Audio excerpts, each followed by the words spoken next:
Imagens escuras e noturnas dos destroços de um avião espalhados por uma floresta densa. O som do vento uivando suavemente.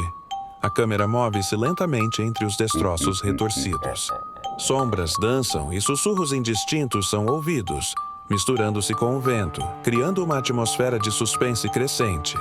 De repente, um vulto translúcido de um jogador com uniforme de futebol aparece por um instante e se desvanece na escuridão.